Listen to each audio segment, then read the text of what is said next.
Hoy, Pilipinas! Magandang araw po sa inyo, ka-coffee, sa lahat ng ka-coffee natin na nakikinig, especially kay Jana, kay Sir George at kay Ma'am Odessa Rivera, nandiyan po sa California. Happy viewing po sa inyo.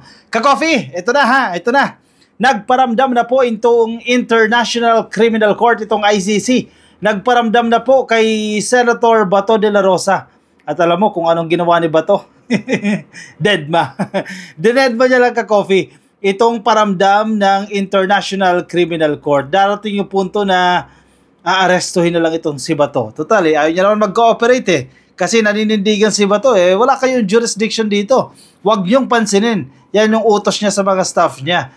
Kapag may nag-coordinate sa inyo, may nakipag-usap sa inyo mula sa International Criminal Court, huwag nyo nang pansinin yan dahil walang jurisdiction sa atin yan. Yan pinaparindigan ni Bato. Alam mo, ka-coffee, kapag hindi na nanalo si Bato sa pagkasenador, mas mabilis na siyang maaaresto, mas mabilis na siyang iimbestigahan, hindi lang ng ICC, even ng Congress, mas mabilis na lang po yan. Sige, pag-usapan natin ito, ka-coffee.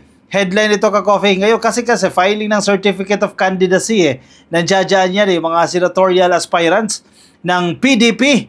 Nag-file sila ng kanilang kandidatura. At ito, na-interview po si Bato. Meron po siyang pahayag patungkol po dito sa kaso ng International Criminal Court, sa kaso niya sa ICC. Headline ng ABS-CBN News, Bato says ICC may have already contacted him but he ignored it. Oh, wow. Lakas ni Bato Inignore niya lang, ka-coffee. Ang problema dyan, gustong kunin yung side ninyo, di ba? Kaya nga iniimbestigahan yan para two-way yan Hindi pwedeng yung complainant lang dapat yung accused makuhaan din ang side. Gustong kunin yung side ninyo. Ang problema, ayaw nyo mag-cooperate, di ba? Ayaw nyo magbigay kayo ng opinion ninyo, ayaw nyo mag-counter affidavit or etc. Darating yung punto dyan na once na maghahain na itong arrest warrant, itong ICC, baka gawin ninyong argument, hindi kinuha yung side namin. Nakakatawa naman yan. Sinubukan kunin yung side ninyo pero in-ignore ninyo. Di ba? Yan ang mahirap dyan. Kaninong kasalanan yan? Sa ICC. Ganon. Basahin natin itong article na to. Senator Ronald Bato de la Rosa on Thursday said the International Criminal Court may have already reached out to his office but he instructed his staff to ignore the tribunal as he maintained his position that it had no jurisdiction over him.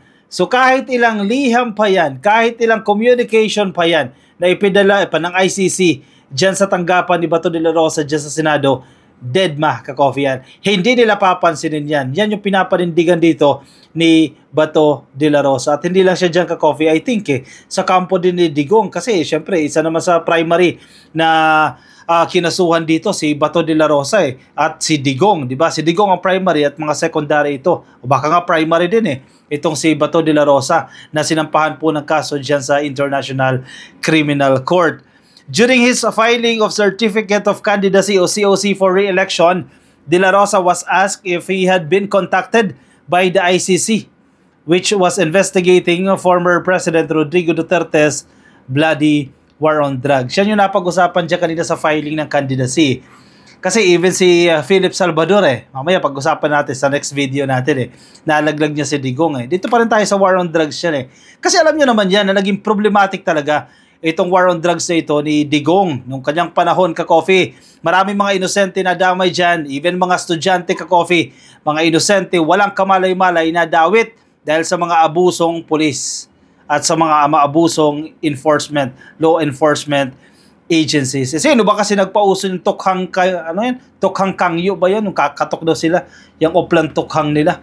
Kay Bato yan At kay Digong yan dapat silang managot dyan. Ka-coffee, hindi pwedeng absuelto lang yan. Paano naman yung mga inosenteng bata, mga estudyante na nadawit? Di ba?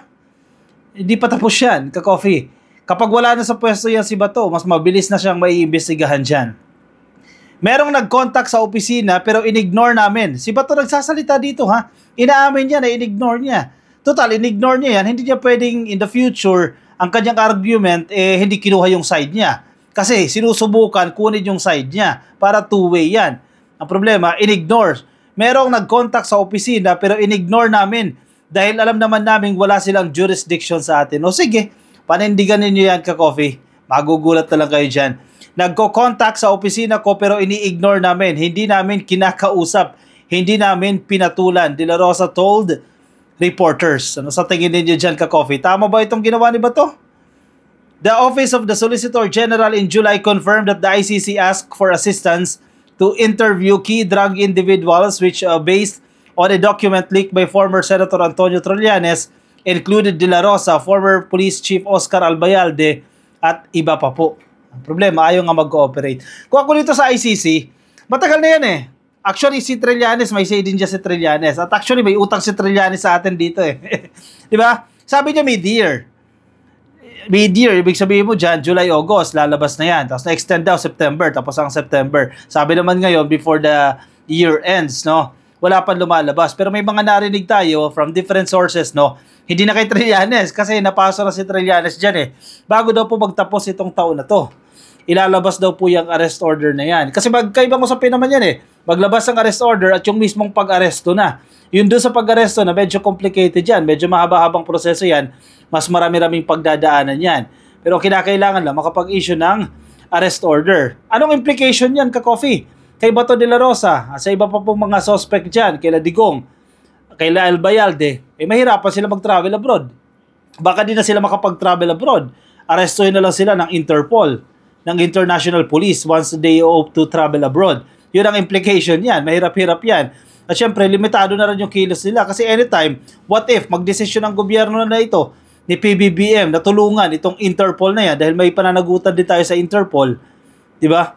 What if magdesisyon itong gobyerno na ito na arestuhin na ito, magugulat na lang itong si Bato. Ngayon, masaya pa sila na ini-ignore nila itong communication sa kanila ng ICC. Pero paano kung nandiyan na yung arrest order na yan? Isang malaking surprise yan, ha? Sige, tawa pa kayo ngayon. Pag dumating yan, sa pool kayo dyan. According to De La Rosa, several calls from supposed ICC personnel followed soon after Trillanes' revelation. Baka mamaya mga GAJO lang yan na mga tao doon naggagawa ng pangalan na kunwari European daw sila na gustong mag-interview sa akin. Sabi po ni Bato. Sabay-sabay nung nagsabi si Trillanes nung issue, merong nagtawag-tawag sa amin. Sabi ko, wag niyong entertain yan. Baka mga siraulo yan. He added, sabi ni Bato. Paano kung totoong taga-ICC nga naman yan? Kailangan natin bantayan. Ako, babantayan ko to. Baka dumating yung punto, sasabihin niya, hindi kinuha yung opinion niya. Hindi kinuha yung side niya. Diba? Pag nandiyan na yung arrest order, baka yan ang kanyang iba tong argumento, hindi kinuha yung opinion o side niya. Aba, hindi pwede. Dahil in-ignore ninyo, pinili ninyong i-ignore. Dahil kinukuhaan kayo ng side nyo dyan, pero pinili ninyong i-ignore. De La Rosa recently suggested to some senators to pass a measure banning the Philippines from cooperating with the ICC. Oh, dapat siya. Di ba? Senador pa naman siya ngayon. Mag-file siya ng resolution. Bakit magsasuggest pa siya sa ilang mga senador? Pwede naman siguro siya yung mag-file yan. Mag-file siya ng resolution dyan na wag na mag-cooperate. Pero ang tanong dyan, susuportahan ba siya ng kapwa niya senador? Yun lang. I think hindi siya suportado. Kasi tagal-tagal yan ang problema ito eh. Bakit? May resolution na ba napasa? O baka hindi siya sinusuportahan talaga dyan? Officially, 6,181 people were killed in Duterte's war on drugs. Dami nito ha. Recorded yan, ka-coffee. Paano pa yung mga hindi recorded dyan? But rights groups say that up to 30,000 may have been killed, some innocent victims, and the corruption was allegedly rife among security forces that acted with impunity. Ang nangyari kasi dyan, di ba? Kota-kota. O, di ba? Region 1. O ito, kota nyo, 1,000 kada buwan. Region 2. O ito, 1,000 rin kayo. Pare-parehas kayo. Kaya yung mga pulis na may kota, yung law enforcement agencies, hindi lang naman PNP, na may kota, kasi may reward eh. May reward na 20,000 o 30,000. O makatatlo ka lang sa isang linggo, meron ka 60,000. Di ba? Dahil may kota, hala, sige, kahit inosente, hindi mo na binigyan ng pagkakataon yan. O kahit gumagamit yan, totoong gumagamit yan, hindi sana ni-rehabilitate mo yan, inaresto mo. Ang problema, chinugi. Tama ba yun? Tapos ngayon, sinasabi ni Philip Salvador, bigyan ng opportunity, bigyan ng second chance. Contradicting yan sa sinasabi dito ni Duterte. Mamaya pag-usapan natin ka-coffee yan sa ating next video. Kaya si Bato, kinakailangan niya magdoble sikap ngayon ka-coffee. Kinakailangan niya talagang manalo. Kasi dihado siya dyan kapag hindi siya manalo sa pagkasenador. Kawawa siya dyan. Mabilis na lang siya ipapatawag ng komite sa House of Representatives and even sa Senate. Sisingilin siya dyan. Alam naman mag-beg off siya sa mga invitasyon na yan ng Kongreso. Isa-cite in contempt siya. Mahahariroke ang dating niya dyan. Magiging pugante siya. Afford niya ba maging pugante? Aba, hindi. Maraming yaman yan. Maraming resources. And I think hindi siya papayag na maging pugante siya. Dalo na lang siya dyan sa hearing na yan. Kanina ka-coffee, yan, headline din po yan ng ABS-CBN. Nag-file na po ng candidacy itong grupo po ng PDP. Duterte loyalist, si Bato, si Bongo, ay nag-file po ng kanilang Senate re-election. Kasama din po dito si Philip Salvador. Sa tingin ninyo, gagana pa ba itong Duterte Magic? Mananalo pa ba itong mga iidorso ni Digong? Yung Duterte Magic na yan? Tingin ninyo. Sige, comment kayo sa ating comment section para mabasa din po yan ang iba nating mga ka-coffee. Senators Ronald Bato de la Rosa and Bongo on Thursday filed their respective certificates of candidacy o COCs in their bid for re-election next year in light of the ongoing investigations in their alleged roles in the previous administration's war on drugs. Actually, ang Quad Committee ongoing pa rin yan ka-coffee dahil nauugnay itong mga Duterte, itong administrasyon ni Digong sa mga corruption issues, sa mga krimen na naganap during the administration. The two are among the closest and most trusted allies of former President Rodrigo Duterte who now faces local and international probes over his policies. Pero grabe itong article na ito. Ito mga tao na raw ito, may kinakaharap ng mga investigasyon dito sa Pilipinas at sa ibang bansa. Anong ibig sabihin mo dito, ABS-CBN? Mukhang naghihigante si ABS-CBN dito De La Rosa said if elected again, he would continue his advocacy on public order and safety. Yeah, talaga ba? Pero parang turn off yung ginawa niyo dyan kay Kibuloy Diba? Na pumabor siya kay Kibuloy at pinapalis niya mismong PNP na nag-aaresto dyan kay Kibuloy. Yun ba ang ibig sabihin niya ng pagsusulong ng public order and safety? O baka naman merong pinapaboran lang, di ba?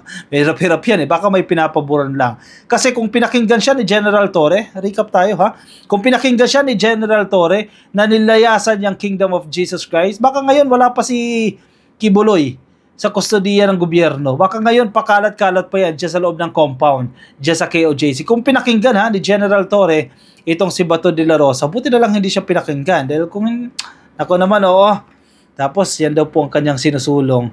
Ang safety, security, yan, sinusulong niya dyan. Aside from Bongo and De La Rosa, ang aktor po na si Philip Salvador, nag-file na rin po ng kanyang candidacy, natatakbo pong sa pagkasenador din, sa ilalim po ng PDP Laban Party. Si Senator Robin Padilla, another PDP Laban member, accompanied the three in their filing of COC. Ang presidente ata ng PDP ngayon, si Robin Padilla, kaya todo suporta yan ka-coffee. Ayan, kung makikita nyo sa litrato na yan Supportive si Binoy, number 1 senator. Yan, makatulong pa kaya yan? Ma-endorso pa kaya sila niyan? Makalusot pa kaya sa Magic 12 itong mga pambato ni Digong under the endorsement, of course, of PDP President Robin Hood Padilla? Yan ay isang malaking tanong.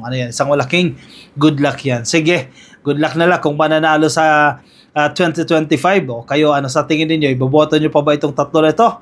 O i-comment ang inyong opinion, ang inyong reaksyon diyan sa ating comment section para mabasa rin po yan ng iba nating mga ka-coffee. Nasa Facebook po ba kayo? At hindi pa po kayo naka-follow, hindi pa po kayo naka-like sa ating Facebook page, pasuyo na lang ka-coffee. Please like and follow dyan sa Facebook. At kung nasa YouTube naman kayo, please click lang po na subscribe yan. Nandiyan po sa baba. Subscribe lang po yan at hit nyo na rin yung notification icon para kayo po ay updated sa ating mga bagong upload. Muli, i-shoutout natin yung mga ka-coffee natin. Nagulat ako ka-coffee. Yung kasamahan ko sa trabaho si Jan na nandiyan ngayon sa California, at kanyang mga kamag-anakan pala dyan nakikinig sa atin. Shoutout po sa inyo Jana, thank you. Si Jana, very generous ito Very, very thoughtful nung nasa kasamahan ko pa ito sa trabaho, And of course, sa kanyang mga kamag-anak din po, si Sir George Rivera at si Ma'am Odessa Rivera. Nandiyan po sa California. Happy viewing po sa inyo. Sa lahat ng Pilipino maraming Pilipino, marami tayong kababayan nandiyan po sa California. Happy viewing po sa inyo and thank you also sa mga sumusuporta sa atin. Patuloy na sumusuporta sa atin. Alright, maraming salamat po sa mga sumama. Ingat kayo ka-coffee. Nasaan man po kayong panig ng daigdig. Bye-bye!